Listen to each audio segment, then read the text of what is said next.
Hello বন্ধুরা, দুপুরে phone ঘেঁটতে ঘেঁটতে একটা পুরনো ভিডিও পেয়ে গেলাম 2-3 বছর আগের।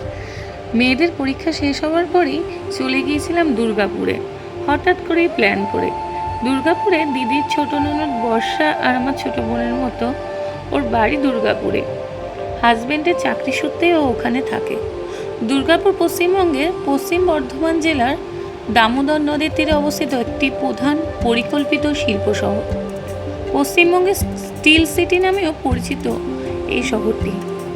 যেখানে ওরা থাকতো সেই জায়গাটা এত সুন্দর, ভোরবেলা উঠে বাইরে বেরোলাম যখন ব্যালকনিতে, অসাধারণ এক কথা। আমরা প্ল্যান মাফিক ওখান থেকেই চলে গিয়েছিলাম শান্তিনিকেতনে পরের দিনে। সেদিন বর্ষার শরীরটা তেমন ভালো ছিল না, তবুও আমাদেরকে নিয়ে গিয়েছিল আমাদের আবদারে।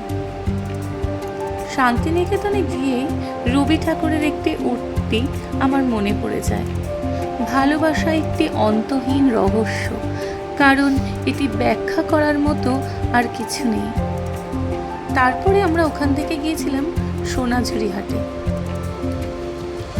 পশ্চিমবঙ্গের বীরভূম জেলায় শান্তিনিকেতনের সোনাঝুরি ও খোয়াই হাটের সংস্কৃতির একটি প্রধান অঙ্গ হল লোকনৃত্য। সোনাঝুরি হাটে যে আদিবাসী নৃত্য পরিবেশিত হয় তার নাম সাঁওতালি নাচ। মাদলের তালে তালে এই নাচের ছন্দে মন ভালো করে তোলে।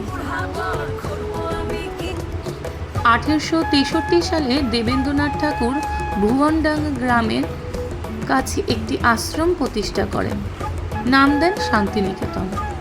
1901 সালে রবীন্দ্রনাথ ঠাকুর এখানে পরীক্ষামূলক বিদ্যালয় চালু করেন। 1921 সালে এই আশ্রম রূপ নেয় বিশ্বভারতী বিশ্ববিদ্যালয়।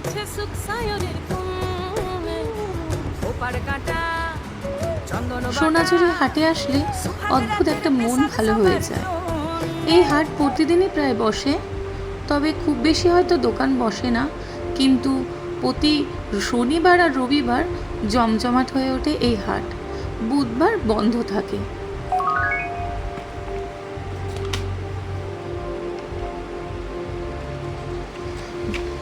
দুর্গাপুর থেকে আমাদের এই শান্তিনিকেতনে আসতে তেমন বেশি সময় লাগেনি, গাড়িতে লেগেছিল মাত্র 1 ঘন্টা 26 মিনিট। পরের দিন আমরা গিয়েছিলাম দামোদর নদ দেখতে, যেটা দুর্গাপুরে পাহাড়ের পাশ দিয়ে দামোদর নদ প্রবাহিত হয়েছে। এই নদের উপর 1955 সালে দুর্গাপুরে ব্যারেজ নির্মিত হয়। তারপরে আমরা ওই দিনে বিকেলে গিয়েছিলাম গ্র্যান্ড ট্যাঙ্ক রোডের পাশে গোপাল মঠ বা শিব শক্তি ধাম। ভগবান শিব ও দেবী শক্তির শাশ্বত মিলনের প্রতি উৎসর্গ এই মন্দির। এক আলাদাই অনুভূতি হচ্ছিল ওখানে গিয়ে। ওখান থেকে আমরা চলে যাই দুর্গাপুরের বিখ্যাত একটি মল, জংশন মলে। সেখানে দারুণ খাওয়া দাওয়া আর বিনোদনের ব্যবস্থা আছে। মেয়েদের আবদার ছিল টার্কিশ আইসক্রিম খাবে, তো কথা মতোই কাজ। টার্কিশ আইসক্রিম হলো তুরস্কের একটি জনপ্রিয় আইসক্রিম, যেটা কিনা সাধারণ আইসক্রিমের চেয়ে অনেক বেশি ঘন আর আঠালো হয়। খেলার ছলে আইসক্রিম খেতে অসাধারণ লাগছিল, দেখতে লাগে তার থেকেও সুন্দর। বর্ষাদের বাড়িতে গিয়েছিলাম, যেমন আনন্দ হয়েছিল আর তাদের আতিথেয়তা ছিল অসাধারণ। সত্যি এক কথায় অনবদ্য স্মৃতি আমরা ধরে রেখেছি।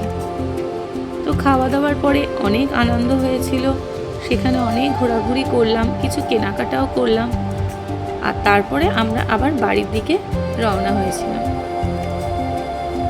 এতই যে আনন্দ করেছিলাম যে 2-3 বছর পরেও প্রত্যেকটি স্মৃতি যেন এখনো চোখের সামনে ভাসছে।